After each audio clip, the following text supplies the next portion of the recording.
Welcome back to my YouTube channel. I know this is like probably the shittiest video quality you guys have ever seen, but I plan to do better in future. I'm mainly just recording this stuff so I don't forget it now. So when I have good equipment, I'll remember the ideas. I am tired of waiting with all these ideas and not explaining them. So the question is, and also this is kind of an advanced MBTI video. So if you don't know about the functions and you don't know about the different types and dichotomies and hierarchy of functions, I'll post an introductory video. But this is for people who kind of understand a bit of the theory, because I think explaining the whole theory takes a while. It takes a while to grasp, it takes a while to memorize the functions, but it's easier to make a video once you understand the functions, because I mean a video that appeals to people who understand the functions because we're already on the same page. But even if you don't understand any of the functions, um, we can still watch it, and I'll post the introduction next time. So, as I was saying, I have just posted 5 types, right? But we know that the MBTI has 16 personalities. I know some people are really pushing the 32 personalities with the, is it aggressive or assertive versus thinking, but I don't really subscribe to that line of thought. So traditionally, just 16 types. So the question is, what if you're not one of these 5 types? What if you're the 11 types, right? So I'm about to break down how the other 11 types can succeed in business. Okay.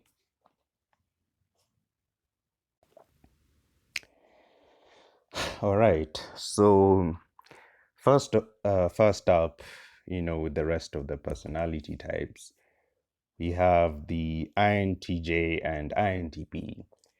So these would be your tech nerds, right? Majority of all these tech startups you see in Silicon Valley are likely to be INTJs or INTPs.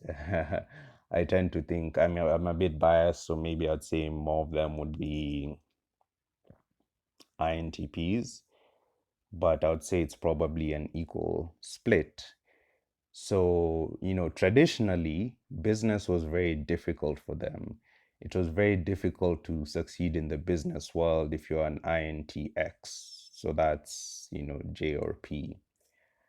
Because traditionally, businesses were all about manpower, they're about persuasion, how many people can you convince to work for you, right? There was also a lot of aggression involved in business. So think of business like pre-Bill Gates, so maybe the 70s or maybe the 50s, like 50s to 70s or before earlier. It required a lot of hardcore leadership. You had to be rather intimidating to get people to work for you, to toe them in line, and you also had to be very charismatic. You had to rile people up.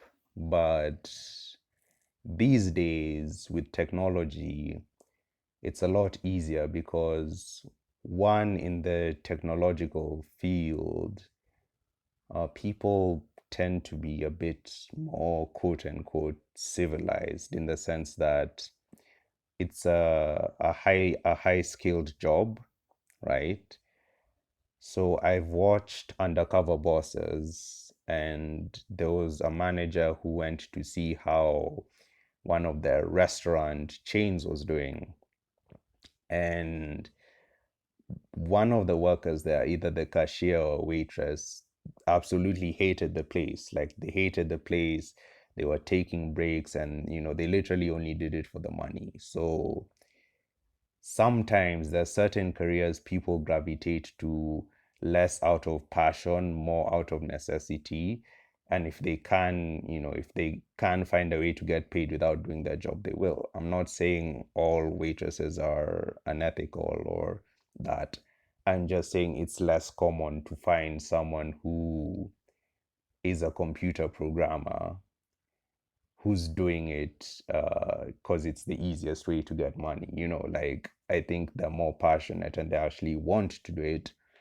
And I think it's just easier for people to be in leadership positions in tech industries because guys will actually do what they're told. I don't think a guy shows up to an office to code and is like, no, no, I don't want to code. I just want to get paid. Like, if we're being honest, at the lower levels of job skill, when it comes to job skills, people tend to be more rebellious and more disinterested, right?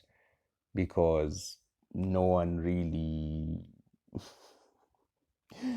no one is really born and they're like, gee, when I grow up, I want to be a waiter, right? It's kind of just the job that they end up with, so to speak. So anyway, my point is leadership in the technology industry is less aggressive because you're working with more like-minded individuals, big picture, long-term thinkers. So leadership is no longer a barrier to INTJs and INTPs. So these are some of the richest people, whether it's Bill Gates, Elon Musk, Mark Zuckerberg. So they would say that Mark Zuckerberg and Elon Musk would be INTJs, and uh, either Larry or Sergey Brin would be an INTP, and the guy who made Wikipedia is also an INTP. So tech people, and I'm sure a majority of them, most of the guys who made like Snapchat, Instagram, WhatsApp, those are more likely to be INTJs or INTPs. And next we have ENTPs. So ENTPs would be known as the inventors, and they do also have a lot of entrepreneurship potential, just not as much as the ENTJs. And the main problem with